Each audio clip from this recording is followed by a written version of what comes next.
Glad to see you're working there. The name's Fritz, and welcome to the POPGOES Pizzeria, the next generation of kids' entertainment. As you already know, you'll be guarding this place until 6 in the morning, and as your boss, I'm obliged to help you understand your job and the tools you'll be allowed to use during the shift.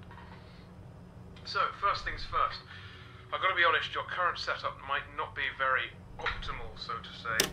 I didn't have time to prepare a designated room for you in the location, so you'll just have to manage with using one of the internet cafe monitors near the stage, next to the gang. Don't start complaining just yet. I set a nice spot near the window for you. Even brought a fan. Anyway, the phone you have in your hand, it's usually used by kids during the day for games and whatnot, but I've sorted out a security application that only activates during the night, which is when you're here, obviously. Everything you'll ever need for your job is ready to use. Go on, press some buttons. You can check all the rooms with set cameras that are connected online, and the ventilation system too. Alright, I know what you're thinking. First night on the job, I'm rambling a bit, it's a lot to take in. And yes, I know there are a bunch of anthropomorphic plastic animals around you, watching you work. Trust me when I say I know how that feels. Your imagination might get a tad bit out of control. Stress does that to you.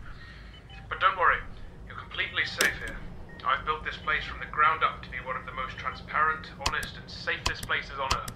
Unlike some other businesses. If you ever start feeling anxious, looking out the window or just, taking a look outside should calm you. That tends to work for me at least. Right, back to the anthropomorphic animals. I'm sure you've already guessed by now that these are our animatronic characters. Top of the line technology. Honestly, the name animatronic doesn't do them justice. They're more like multi-purpose robots. They can be programmed to do anything I can think of. They pretty much run this place now. Of course, again, they are completely harmless. They aren't physically capable of hurting anybody. Made sure of that myself. I think I might be going on for too long. Last thing on the list. You may have noticed that this is a pre-recorded message, which means if you want to ask a question, you won't get an answer. But hey, to fix that, I've given you some options. I stayed up all night to set up a simple Q&A system to go with your app. When this call ends, you will get 3 topics to choose from, and when you select one of them, another audio message of mine will play to help explain whatever you want to know more about. Quite nifty, right? Obviously not quite as much freedom as a normal phone call, but it'll have to do for now. Well, that's it for your first night. Check those cameras and don't forget to take a breather once in a while, alright? Your 3 options should appear now.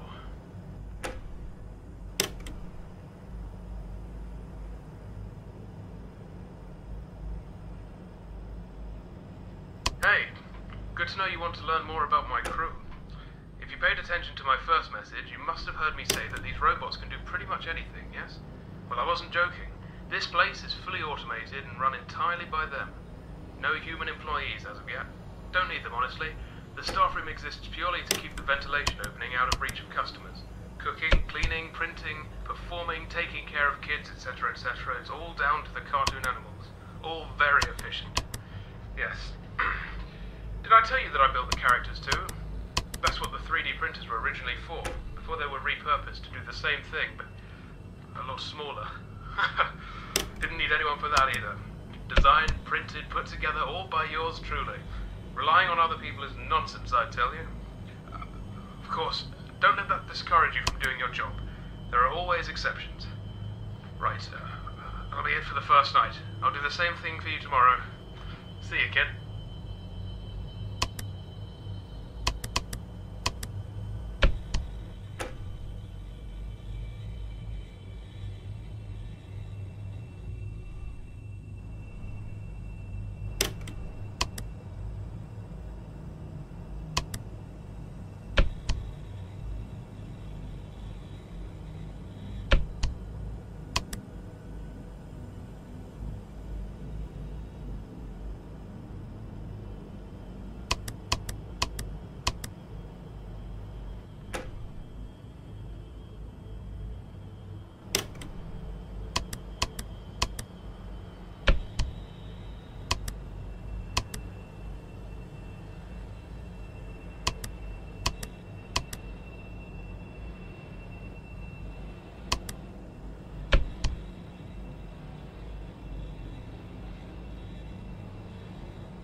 Right, here again. Second night. Hope you've gotten used to your job by now, pressing buttons on a phone. You'll have trouble finding a job that actually requires you to be on one of those. Anyway, I expect efficient use of that phone, Kip. Oh, and I'll let you know now, don't start slacking off. I'm paying attention. After your first week is done, I'll be doing a review of your progress to see if you are fit to continue or not. If you do your job especially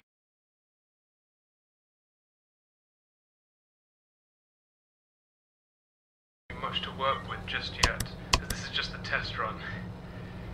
But there is something for you to do in case you get bored, I suppose. Since, well, I'm not going to treat you like those robots behind you. So we're entering the winter time. I imagine you'll be working just next week, so it's going to get pretty darn cold for you, and I'm sure you've already noticed this from yesterday. I don't know. I have given you access to the ventilation system, which means you should be able to turn on the heating grid once in a while to warm up the place. They'll stay on for about a minute, probably, but that's long enough, right? Bear in mind the vents go around the perimeter of the building, so I'm sure you'll figure it out. Well, that should keep you entertained. God, I hope you're as easily pleased as I am. That's all for tonight. Oh, wait, now it's your time to talk. Here you go.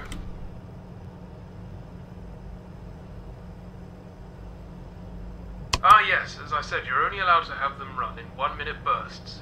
It's not that I don't trust you, it's... Well, everybody can make mistakes, right? These things overheat if they're left on for long periods of time, and I can't risk that. We all know what happened to that attraction last year. I remember I worked with a similar problem. You know, being under constraints like that. I don't know. He was fine. I was fine. I'm sure you will be too. Nothing dangerous about vents. What am I saying? Just check on the heat sometimes, and yes, you'll have limited use over it, and I'm sorry about that. Right. See you tomorrow.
Right.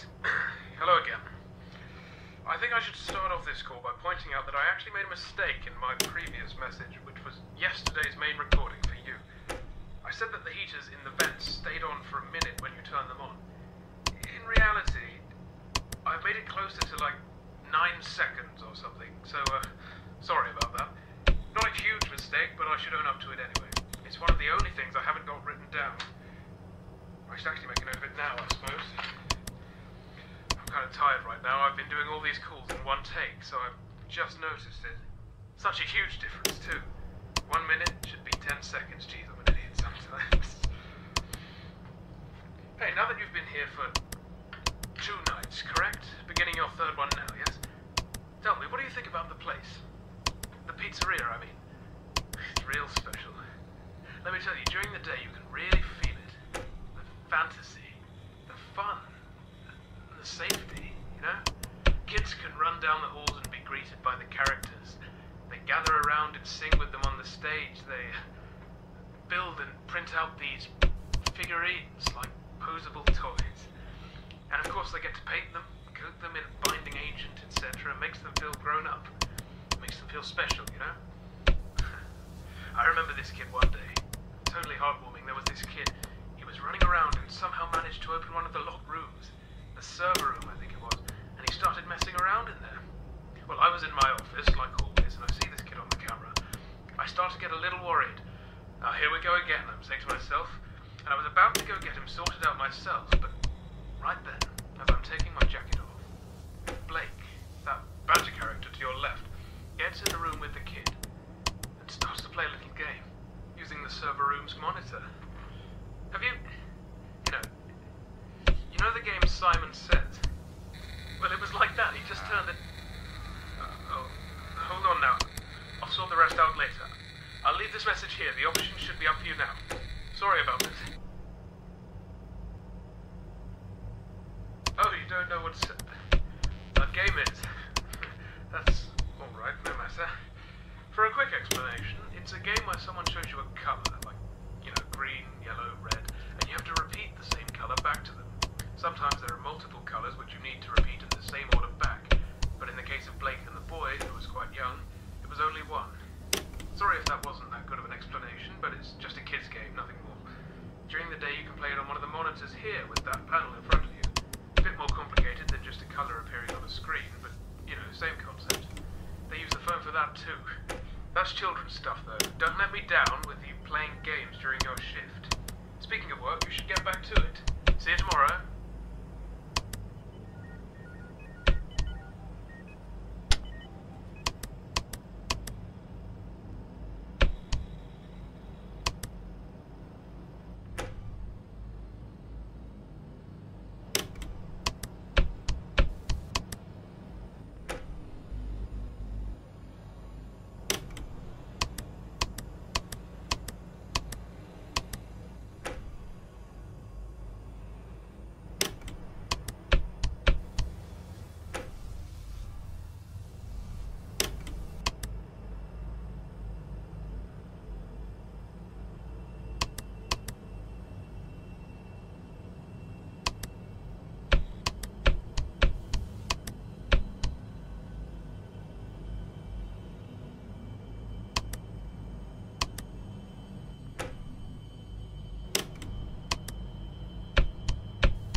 again. I've decided to take some breaks between recording these calls. Not many are left, but still, I didn't think it would be this stressful. I've just got some notes, not a script or anything. I feel like I might be talking too much about things that are obvious for you, so I'm just going to wing this one. I think at this point you must be pretty confident with your job now, if you can even call it that. I think now might be a good time for you to know a little more about me. I have a feeling that you might be curious, am I wrong? Right then. I was born in November 1968 in Texas, lived a fine life up until my teens, had no real problems with my family, but we weren't exactly rich. My father was an architect at the time, and my mother stayed home with my brother and I. Until the 80s, we lived in a flat, or I suppose it would have been called an apartment over there. It was pretty decent, I think, but honestly, I can't remember much. I had an accident in my teens, stuff I really don't want to talk about. Please don't ask. Might explain in a later call or something if there is time. Anyway, fortunately I survived the injury, believe it or not. It was all down to a very generous donor of blood.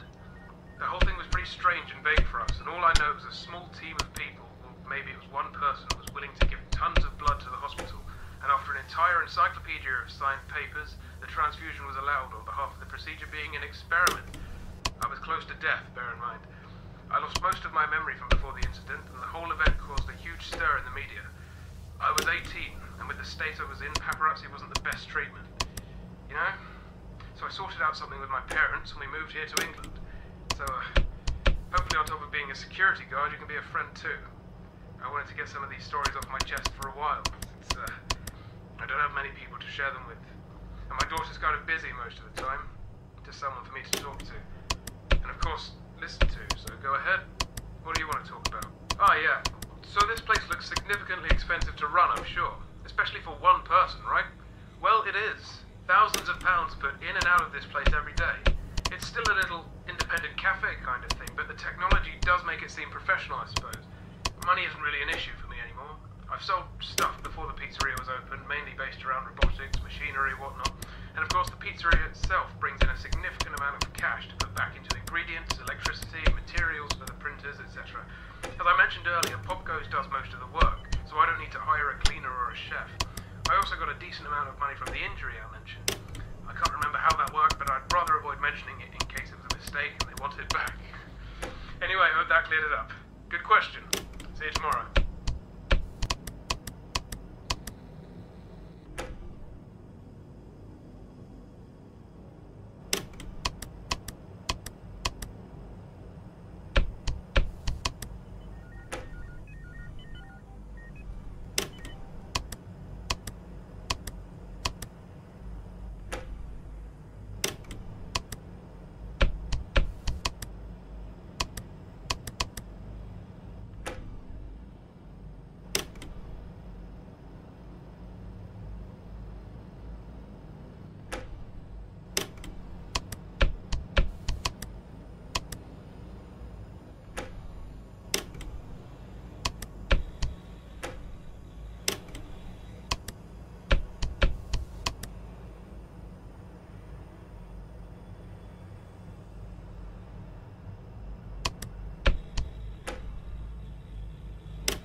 Nice work, kid. Only a few days left of your shift. Maybe if you're super good, I'll let you mess around in my office, try out some of Weaselware's features. Though it's not that exciting, you might be able to control the gang, see what they can do. I don't know, maybe not. We'll see. I'm wondering, since I can't remember how much I've taught you up to this point, do you know about Freddy Fazbear's Pizza? I think these calls might be getting to my head, but I don't know. I've been thinking of that place a lot more than usual for the past hour or so. Not in a disturbing or scary sense, just... I'm not sure, it's like some pieces are being put together. Freddy Fazbear, you know they used to say those characters were haunted? There were some murders related to the location back in the 80s. People found some corpses buried in the animatronic suits. Really sad. I was a fan of that franchise, named my kid after one of the characters there. Not because I was a fan, really, but because... well, because I wanted to love that name again. After, you know... it doesn't matter. I was a fan of the restaurant, and it hurt to see it fall so morbidly, that's all. I wonder sometimes if there was some kind of moral reasoning behind whoever killed those kids. I have my own suspicions, as to hundreds of other people, you know? You should see what these people put online. There's a popular theory going around that the guy who did it had purple skin. Totally purple skin and purple clothes. Sounds like a demon or something, right? Something paranormal. I don't know. But around that time was when I got help from someone in the hospital. We, don't know where the blood came from. It's all... What if it was him? Oh God, this is ridiculous. I'm sorry, it's times like these when the nightmares sometimes visit me during the day. Ask me a question then. It might calm me down. People online, well, the whole series of events has become a big topic of discussion for people interested in that kind of thing. Real-life mysteries and stuff. The murders of Freddy Fazbear's Pizza was such a diverse and confusing situation at the time that people are still finding clues and making stories about it to this day. Hell, even an amusement park attraction was centered around it. The main theory surrounding this guy was that he was a mental patient on the loose, stabbed kids with a cake knife or something. It technically can make sense, but it's pretty boring. I love a good horror story, and that's not how you tell one, you know what I mean? They found something like 20 kids stuffed into suits over the span of the company's run, which is crazy. One is crazy, I know, but 20 is just... why? There has to be a reason for that, more than he was a mental patient. Also, yeah, they thought he was purple. Someone found a drawing that a child had done while at one of the pizzerias, which showed a purple figure in the background. I'm pretty sure that was the only evidence for that, but it's enough for me. And, you know, the rest of the theorists. I really don't delve too deep into this kind of thing.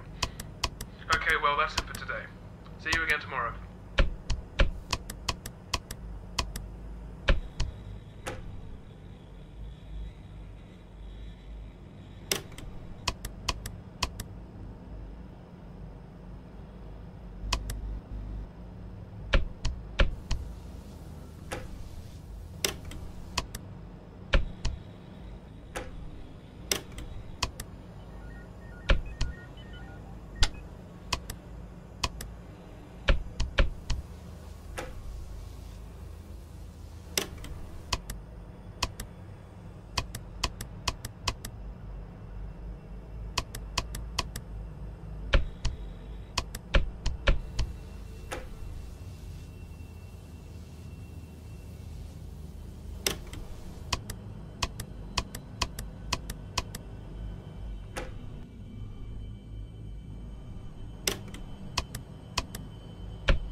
recording. I was thinking about some things since my last message. I feel like I haven't been honest enough with you. I've been trying, please know that. But some things I just...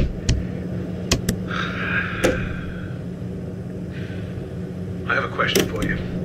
A serious, personal question. I'll try to set an example. There's this person that's really close to you. He's recently been acting strange, maybe a bit scary.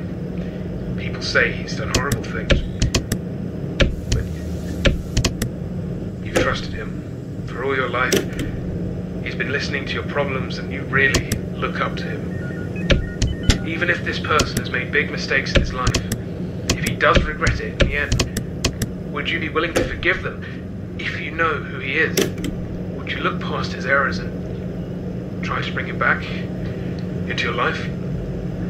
Do you think you can trust him? No, this will do. Thank you for working with me so much. This is the end of your shift at the POPGOES pizzeria. And let me know your answer.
Y